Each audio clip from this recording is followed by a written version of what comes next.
Everyone, this is the second portion of today's budget presentation. The council has reassembled itself. We're going to hear just shortly from Anne Lane, our fiscal officer, her presentation of the Bill 1445, which is the 2020-2021 budget ordinance for Talbot County. Council is all present, staff is all present. So I'm going to turn it over to Ms. Lane for her presentation before we go into the public hearing. Ms. Lane? Okay, good evening. This presentation will be basically the same presentation that I gave at the introduction of the Bill 1445. So I will try to keep my comments as brief as possible. The fiscal 2021 proposed general fund budget is currently set at $96,550,000. Our current fiscal 2020 budget is $92,328,200. So this budget is an increase of $4.2 million, or 4.57% more than the fiscal 2020 budget.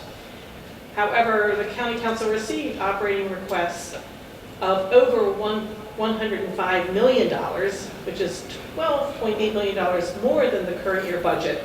So a significant amount of requests were trimmed to get to this budget of the $96.5 million. This budget provides level funding for all county departments and agencies, except for state-mandated increases for the Talbot County Public Schools and for county debt service. This budget is funded in part with revenues of $6.7 million from prior year fund balance. And due to the continuing economic uncertainties, this proposed budget includes an unprecedented reserve for contingencies of $2.4 million. Normally we budget around $600,000 for a reserve for contingencies, so this number is significantly higher than what we would normally have in our budget. And it also places all proposed equipment purchases of $1.6 million in the County Administration Department.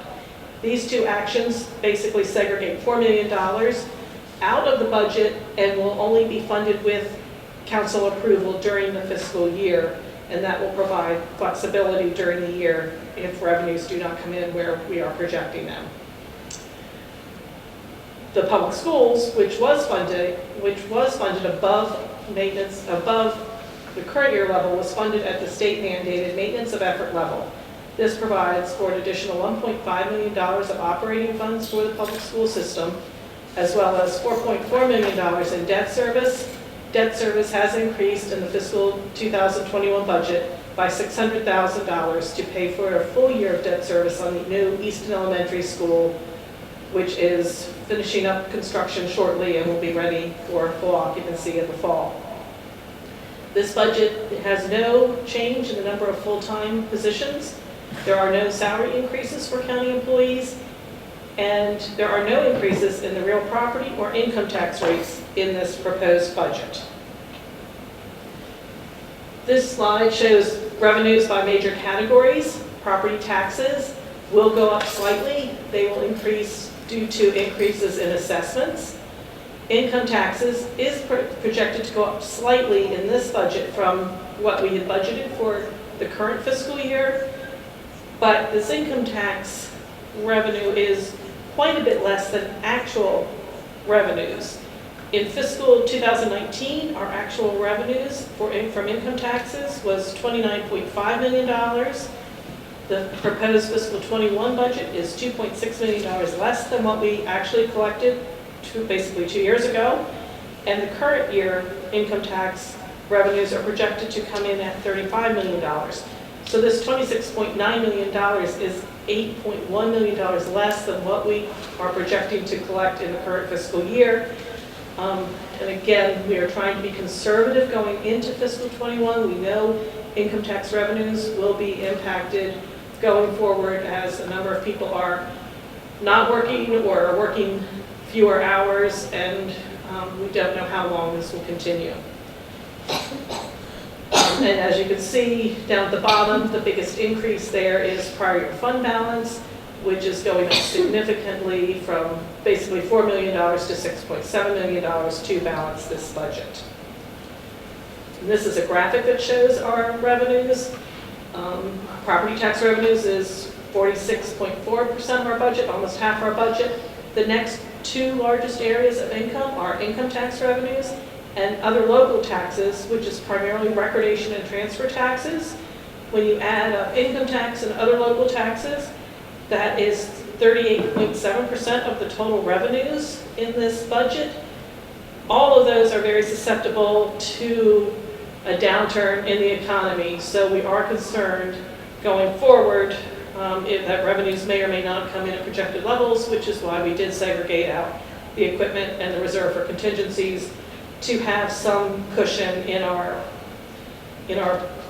ability to meet expenses in the upcoming year. And this is the expenditures by broad categories. Public schools, and this number does include debt service, will go up by 4%. You see a big jump in capital outlay, again, because that has been segregated out into the county administration department. So those funds will only be spent by approval of the county council, as with contingency, again, the big jump, but they're segregated. It cannot be spent by departments without council approval. Other county operations, all of those numbers are basically staying flat. They're slightly below current year budgeted levels. And the transfer to other funds, while it is going up slightly, that is because we are transferring $85,000 to the capital projects fund. The actual transfers to other funds has gone down slightly. And this graphic just shows the major funding areas. Public schools is half our budget, and then we have the 4% basically of our budget segregated out for capital outlay and contingency to help us if we do need to cut expenses during the upcoming year. And this slide is the slide I believe is the most important slide in this presentation. This is our discretionary fund balance. And this is basically savings that we have set aside over the years and spent in some years. If you look at the very top, back at the end of fiscal 2009, we had a discretionary fund balance of $21.5 million. In fiscal 2010 and fiscal 2011, which was when we had a major downturn in the economy, we used $17.1 million of these funds to balance our budget.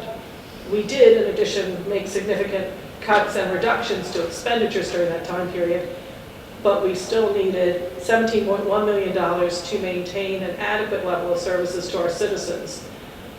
And over the years, we've added to that and used some money in some years. But if you look down at the very last line, we are projecting a balance for fiscal years 2022 and beyond of $18.6 million.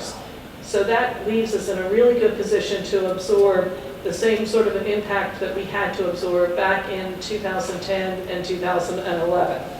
In addition, we still have our rainy day fund of $13 million, and all of this is because we have had county councils over the years be very prudent in how they have spent county funds.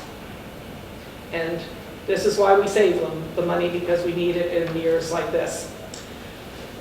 This slide really shows a number of items that have been identified as important, and in some cases very, very important, that are not included in this proposed budget. There are no increases in property or income tax rates. There are no additional full-time county positions. There are no salary increases for county staff. Vacant positions are not being filled unless approved by the county council. There is no 25-year retirement for law enforcement personnel. There are no new EMS stations for the northern part of the county or in the Bay 100 area to address response time concerns. There's no new facility for the sheriff's office. There are no new facilities identified for offices that are currently housed at the Talbot County Business Center, which we know will need to be vacated in a few years. There's no new facility for the health department. This does not fully fund department equipment requests. They requested over $4 million. We funded 1.6. There is not full funding for the Talbot County Public Schools. They had requested $1.9 million more than what we had funded them, even though we did fund the $1.5 million of maintenance of effort. but it will not fund their full budget request. This budget does not factor in the impact of minimum wage increasing to $15 over the next few years. Level funding does not allow us to absorb any increases in minimum wage, nor does it address the need to replace the 40-year-old irrigation system at Hog Neck Golf Course. In light of COVID-19, public comment is strongly encouraged, but it needs to be submitted in writing. We will accept public comments through Monday, May 11th, 2020 at publiccomment@talbotcountymd.gov. Additionally, there's more information on the proposed budget on our website. Thank you very much, Ms. Lane, for that presentation. Very thorough. Hopefully that the citizens at home could understand the great concern this council is placing on the 2021 budget and the amount of contingency dollars that we're somewhat squirreling away, if you would. As you said before, we normally put away less than $1 million in contingency, and this year we're going twice that amount and more, so that we'll be prepared mid-season should we have the need to expand services and make additional purchases along the way. So with that being said, we'll go ahead and move this into our public hearing stage. There are two ways that we were taking comment as we are here at the Wyokrum Community Center, and the public is not allowed into this meeting and any future council meetings while we're under the stay-at-home order. So we were allowing individuals to send in correspondence. I'm not going to read those back into the record again today, well, I should say this evening. We did have Madam Secretary read those into the record earlier today. I will turn it over to her in just a moment just so she can make comment as far as those correspondence we got in and where they came from, so we can have that back on the record for this portion of the public hearing. And then we'll go to Ms. Morris for any persons who may be online for us, and we'll go ahead and certainly take those calls as they are. So with that being said, Mrs. Morris, I'm going to turn it up to you. If you could just give a broad overview of how many correspondence we got in on Bill 1447, if they were broken up by groups, how many came in from one group over the other. And as I said before, we did read into the record earlier today the correspondence we got in from the Board of Education, from the library, and from, I'm searching, Talbot Remain. Thank you, Mr. Hollis. So, Ms. Morris, I'll turn it over to you. Yes, as you just said, we did get comment from the Board of Ed, Dr. Griffith and Ms. Hopkins, the Board President, and Talbot County Free Library Board of Trustees and Talbot Humane. We also got 3 comments on regarding replacement of the Easton High School track. We got one comment from a citizen to fully fund the budget. Got 2 comments to fund the Maryland Community for Life Talbot, and one from Tillman Waterman's Museum wishing to return their allocation. That's it. And for the record, the council received copies of all of that correspondence. Yes, and council gets to see that, as well as they will be preserved in the county record in perpetuity. So if anyone needs to look into those records, they're happy to do so. We're happy to provide those to anyone who asks. So now let's switch over to our open line. And Mrs. Morris, who do we have on the call? We have nobody on the call. No one on the call. No one is interested in the county budget. Okay. Should we wait a moment or two for a call? They were told to get online at about 4:55. Okay, 1:55 for the earlier session and 4:55 for this evening. So,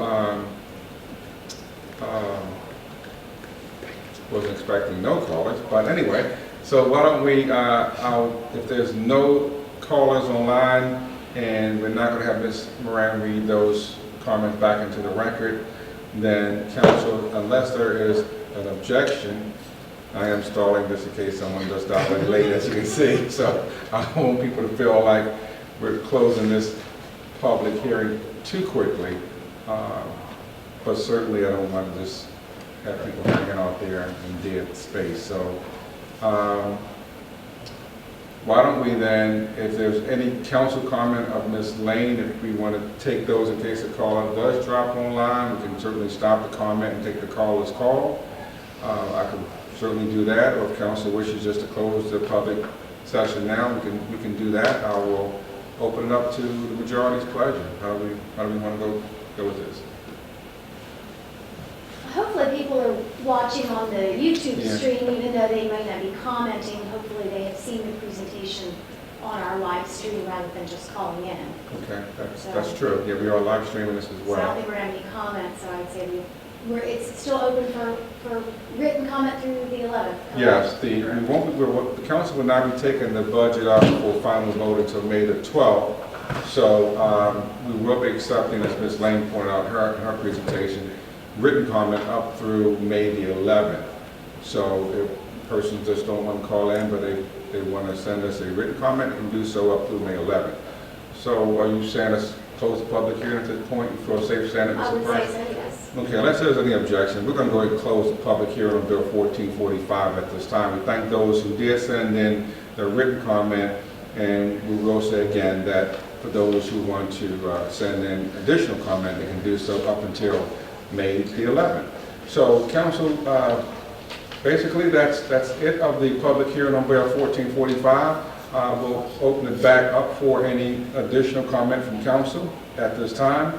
Anyone wish to jump in and start us off? Okay, but this is going quite swimmingly. Well, all I would say is, if anybody's interested in what we said, we all did comment on Yes. the earlier public hearings, so dial back into the YouTube so that we don't have to just sit here and repeat ourselves. I But we all agree. made, brief comments at the 2 o'clock hearing, so I'm sure you can find that on the YouTube live, or it won't be a live stream anymore, but the Memorex stream, I guess. Right. So, again, this is not typical, but the way things are going nowadays, what is typical nowadays? So we're certainly moving along as best we can. And I'll just give my acknowledgments again back out to Mrs. Lane and her staff for doing a stellar job on the budget presentation, taking into account everything that they had to deal with, and also Mr. Hollis for his input on that budget presentation as well. I think they went through and cut the fat where the fat needed to be cut, and and had the foresight to recommend that the council do a large contingency build-up as we go through the year. And I think that was very prudent of them and fiscally responsible of them to do that, and for council to take that recommendation on. So I just want to applaud them for their efforts. And again, back to Mrs. Moran and Mrs. Morris for getting all of this set up and moving right along. So with that being said, council, if there's no comments, I'm going to go ahead and read into the record that the council's next meeting will be Tuesday, May the 12th. That will begin at 6 p.m. and will be held back here at the White Oak Room. The council will be convening at 3 p.m. for final budget session, and then adjourning to closed session to discuss real estate, legal, personnel matters as listed on a statement for closing that meeting. Therefore, now is there a motion to adjourn this meeting and reconvene as noted? So Moved by Mr. DeVillio, seconded by Mr. Callahan. Any further business before council? Hearing none, Madam Secretary, please call your roll. Mr. Pack? Aye. Mr. DeVillio? Aye. Mr. Callahan? Aye. Ms. Price? Aye. Mr. Lusher? Aye. Thank you. We're adjourned.